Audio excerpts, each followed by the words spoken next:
we have news.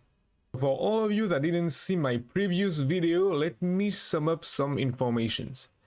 V-Rising is a vampire survival game where you will play as a vampire.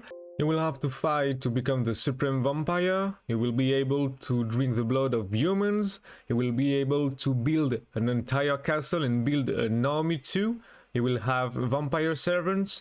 There will be a night and day cycle. It's not really a competitive game. It is made by Stunlock Studio, the creators of Battlerite and Bloodlight Champions, and there will be 50 castles per servers. All these informations were in the dev update of the 12th May. But now we have new information because Stunlock Studio, in particularly Johan Ilves, the marketing director, gives an interview to the website MMO13. He answered some questions. The whole interview is in Russian, so of course I did learn Russian to translate entirely the whole interview. The first one.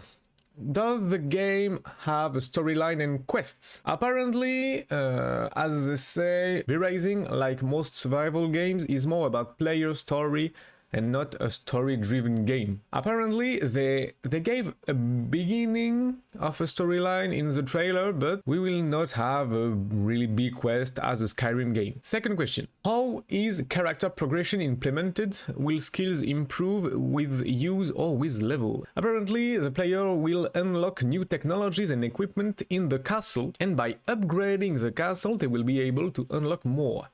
Skills will improve as they develop and with access to a wider variety of equipment. So apparently we will maybe not have a really big leveling experience and farming experience, but we will just have to make our castle grow and upgrade it in order to be better, to unlock, as they say, new technologies and new skills. So it's a little bit weird, I must say, because it may look like a classic MMORPG, but we will maybe not have to really farm to level up. So this part is quite dark for now. Maybe we'll have more information later. Next question. Is there an upgrade tree like a lot of popular survival? Or will we have to search for recipes all over the world? As they say, the current design focuses on recipes rather than an upgrade tree. So, as I understand this, we will not have a skill tree that will be really big and we will have to level up to unlock those skills, but we will have to find those recipes, maybe recipes for new rooms in the castle. Actually, I don't really understand this part. I think it will become more and more clear as we find new piece of information. Will there be player hostile vampires with bosses in the game? As they say, however, we are considering the possibility of NPC vampires appearing in the game. And they also add, as you enter the world of V-Rising, be sure to bring someone with you to support you.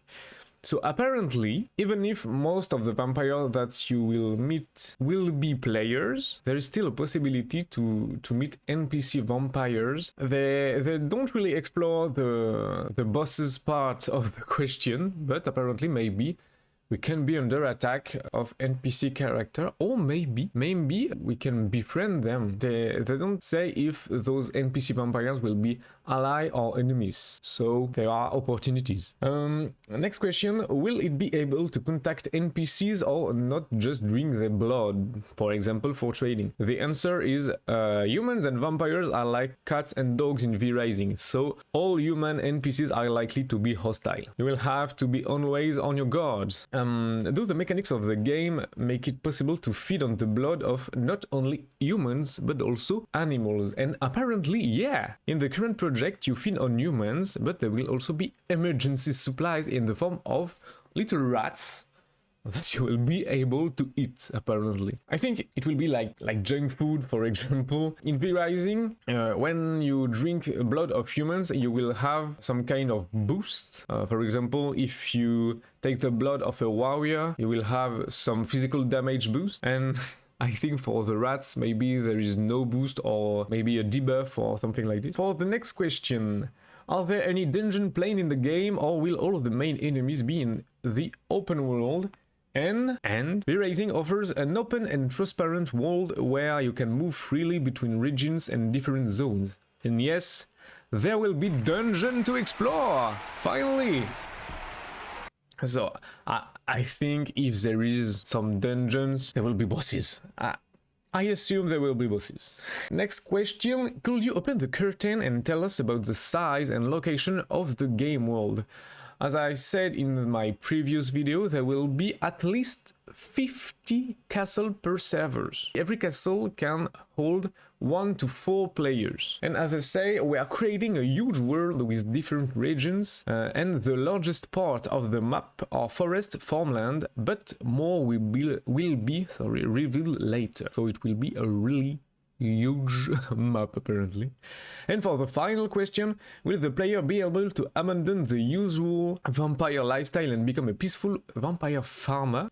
As they say in the dev update, we will be able to have a private server when we can just play in solo or with friends. And now they say that you can certainly play as a peaceful vampire farmer, although you will still have to fight humans and supernatural beasts in PvE. Even though it look more like a solo co-op, while you will not have the total war environment, there will still be some enemies that can be here.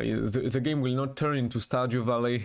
This is just a private server. Here we are with this video. I hope you enjoy it. I will see in the future if I always do an English version of each video, and subscribe if you like it, and also don't forget to leave a comment to say if you like, of course, this video, and if you have maybe some ideas or some vision of the game that I didn't explore in this video, so I could maybe talk about it next time.